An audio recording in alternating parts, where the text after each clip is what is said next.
Ekran! Ekranen geef dich ab, aus Warnen war. Hey, kommt ran mit mir! Hier reden wir über, wo wir kennen mit Gott durch das Leben ranen. Met Jünd S. Eduard Giesbrecht. Welkom, lieve vrienden. Welkom tot het programma Ekran. Dankzij dat u hier waren van jou erbij bent. En dat u eingeschaltet hast op radio of als u hier op YouTube bent. Dankzij dat u even voorbij gekomen bent. Van jou, die wordt aan zijn hier is een nieuwe persoon. En zij is van Paraguay en zij is nu kort naar Bolivien gekomen om stout hier te arbeiden. Maar dat even waar ik die laten vertellen. Johnny, wer bist du? Kannst du mir ein bisschen vorstellen, wer du bist? Ja, ik ben Johnny Hendricks van Paraguay. Ik kom uit Sommerveld. En ik ben hier in Bolivien voor Impacto Radical, weil ik hier mehrere Monate arbeite. So, du bist in Sommerveld abgewachsen, sagst du. Für dich war das al für jede Hand, dass die Kolonie, wo ich auch abgewachsen bin. Und du weinst, kann ich al von ganz jung ab. En ik freue mich sehr, dass du hier bist. Welkom in Bolivien, aber auch welkom in dit programma. Gracias. En zij wil van jou het Zeugnis vertellen, er van ihr Leben vertellen. Kannst du einfach mal vertellen, wo du abgewachsen bist, wo dein Leben verandert ist? Ja, ik ben in een christelijk abgewachsen. En mir auf der Tür ist immer sehr schön gegangen. Ich habe sehr gute Eltern und eine sehr gute Familie. Und ich habe mich von jung bekeert. Von ganz jung entschieden, für Gott zu leben. Aber ich hatte viele Jahre immer Zweifel und zu kämpfen, als ich wirklich mich sicher war, dass ich geraten werde. Aber ich dann in die Jugend ankomme und mit Hilfe Leute in Jugendcamps mitmache, dann fängt mir das an, viel besser zu gehen. Und aber einen Tag habe ich eine Evangelisation, dann kann ich mit einer Person reden. Und dann möchte mir deutlich, wo er wirklich wir lese verschiedenste Bibelverse. Und von dann an sehe ich mir das sicher, dass ich ein Kind Gottes und Gott hat mich vergeben. Das ist wunderschön.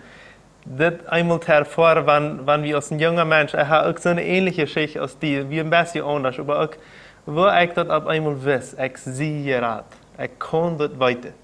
Und das ist, ich will einfach, ich freue mich mit dir, dass du das kurz antworten. Vertel einfach wieder. Okay, ich war 17 Jahre alt und dann lernte ich mein Novio kennen. Wir waren dann noch nicht für Novios, aber wir waren viel mit Freunden und aus einer Gruppe Freunde, wo ich am kennenlernte. Das war für mich eine sehr schöne Zeit. Und 18,5 Jahre als wir Novios waren. Was mir besonders schon am gefallen, dass ich merkte, dass wir entschlossen für Gott zu leben und er hat sich vom Herzen bekehrt. Und nicht bloß Guauno Mas, das wieder in Paraguay sei. Guauno Mas, das ist so eine Person, die bloß so ungefähr gleich über das, oder was auch gleich ab ernst meint. Und dann, wenn ihr nicht weiter was Novio ist, das ist ein Boyfriend in Paraguay, ein Freund, ja, total wieder, ja. Und wir mir ein sehr gutes Vorbild und ging vorab. Und ans Noviazgo haben wir mir sehr viel Wert wegen sich gebrückt hat. Und dat wir dann ohne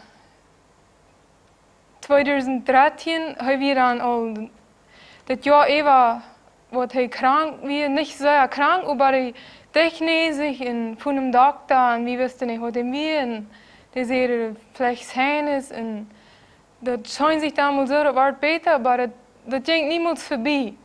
Was ich damals meine Studios merken an.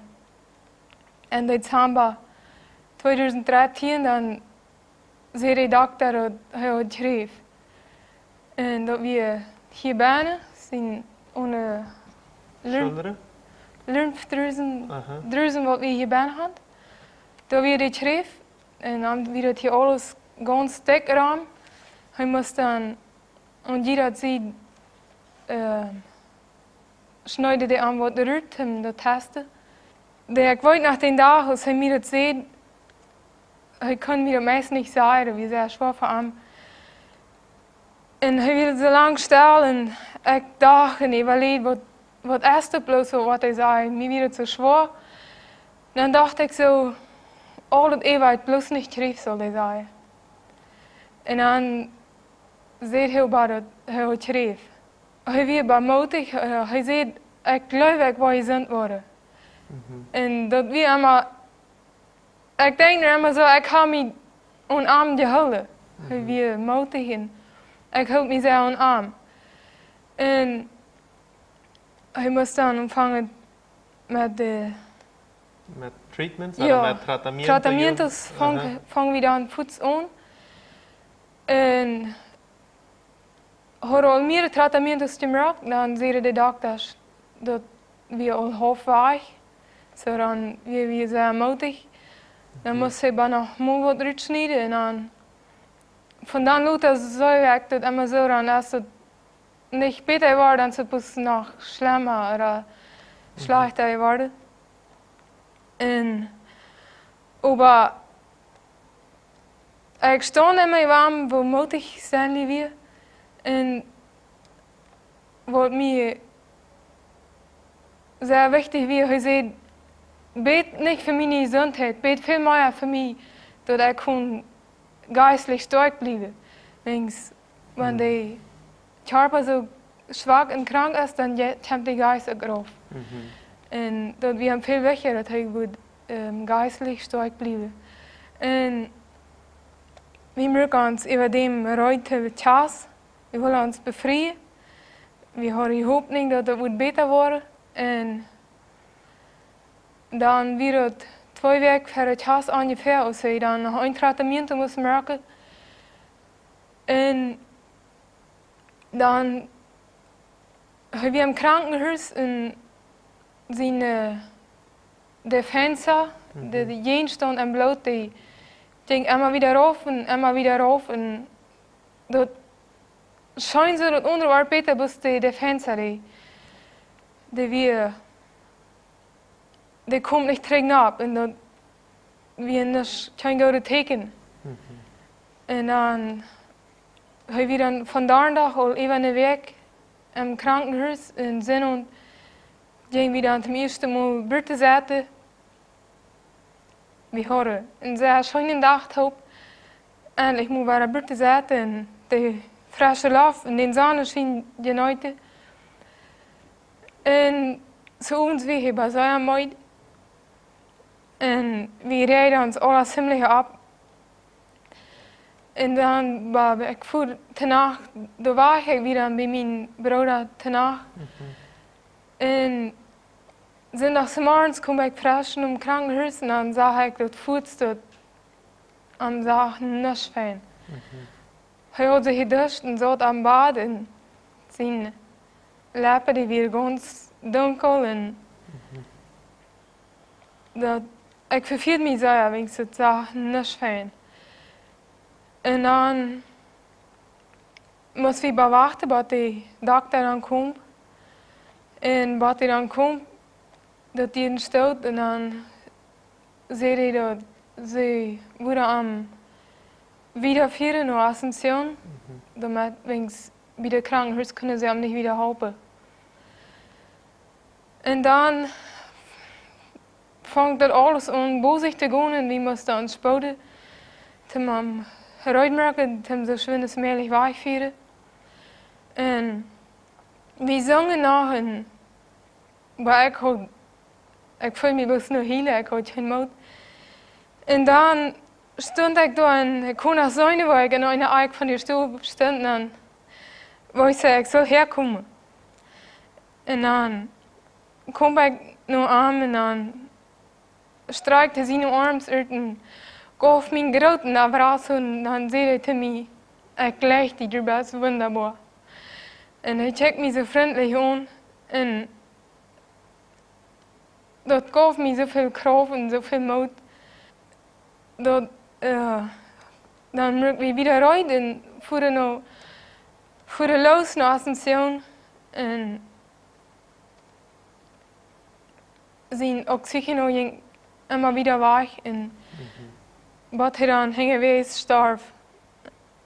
Ik merkte dat we niet goed met hem. En mij schreef alles. Ik bid en bid Jezus bitte help daarin. Doe dat wat. En ik ben zo vertwijfeld en ik wist niet wat ik doen zou. Mijn ganze hart en mijn ziel, dat schreef alles naar God. En dat voelt zich zo, hij weet dat niet. Hij deed niet. En Stanley ging. En dat voelt zich, ik voel me zoals een kleine vrouw wat naast gesmeten. Ik kan me onderscholen en dat ging zeer slecht. Het is van einem die Odem aufgeschnitten wordt. Aber irgendwann an mich wieder, dat merk wieder. En dan, mijn leven ging wieder. We moesten dan weer afnes merken. Am aufgeven. En dan weer ik thuis de nächste dag. En ik weer zo vertwijfeld. En ik zei te God, laat me wenigstens bij die blijven. Ik wist niets. Ik was zo enttäuscht over God en over het leven. En ik had angst. Ik wilde ergens voorkomen, of ik weet niet hoe ik zei zo. Ja. En ik zei te God, ik wil wenigstens bij die blijven. Geef me wenigstens tot eind. En ik merkte dat immer, wo God dat erhielt heeft. Mijn leven ging wieder en met einmal voel ik God als bij mij. Ik voel me zo zeker en zo geluid van God. Dat widerspricht zich. Ik was zo enttäuscht, maar ik voel me zo geluid van God en zo dicht bij hem. En ik had vrede in mijn hart, dat ik een Gottesdienst weer. En ik had zo'n vrede, dat ik wist, Stanley weer geraad. Dat ik wist, we horen onder ons, we waren in ordnung, we hadden alle zaken kunnen doorgereden naar een paar weken, hij starft dan. Hoorde ik wat aan mijn hart, wat mij zo zwaar was. En ik wist dat, ik wil me niet zo bevrijden. En dan reed we door Eva en beden door Eva. En ik zie van haar, ik ben zo dankbaar dat ik heb, dat God me den moed gaf, dat daar te reden. Ja. En ik had zo'n vrede en zo'n onbeschrijfelijke vrede in mij. Dat gaf me immer zo'n troost, dat we. En God is gewoon erstmal einfach immer sicher. En wanneer we met God leven, dan is ons niet weg, wanneer we sterven. Wow, ik zie diep bereid van deze geschichte. Ik heb Stanley ook gekend en heeft mij ook moed gemaakt in mijn leven. Heeft vele christen moed gemaakt. Kost u onze tijd als leraar afgerand. Ik zie diep bewegd bij het zeugnis. Ik wil nog wel lang over het reden, maar kost u een paar weer de jugend moed maken? Ja, ik mag een paar versen lezen. Wat daarvan reden wat ik erleefd heb. Dat is Psalm 62. Vers 6 en 9. Meine Seele fängt ihre einzig an Gott, weil dort, worauf ich hoop, komt van Arm. Zat je hoopning immer op Arm, Leuvelin. Schat je hart ver am Erd, weil Gott ist onze Toevlucht. En dat heb ik erlebt. Dat lohnt sich mit Gott zu leben. Dat ist nicht Verdammtheit. En dat heeft een zin. En wanneer je een partner zeker een partner, wat einfach dat ernst meint met God en wat een verlangen heeft God te doen. Want ik weet dat hoe schön dat is, wanneer man taub kan als Novios voor God leven. Dankeschön, Johnny. Dankeschön für das Zeugnis. Und wie möchte dir auch moed maken, lewat auch hier. Sehe Gottes Fälle, auch wann in so einem Moment als Johnny wir. Bis das nächste Mal. Das Programm wird in Bolivien produziert. Wenn du Fragen oder ein Thema hast, dann schreib uns nur ans Facebook von Ekran oder schreib uns ein E-Mail nur ekran@gmail.com.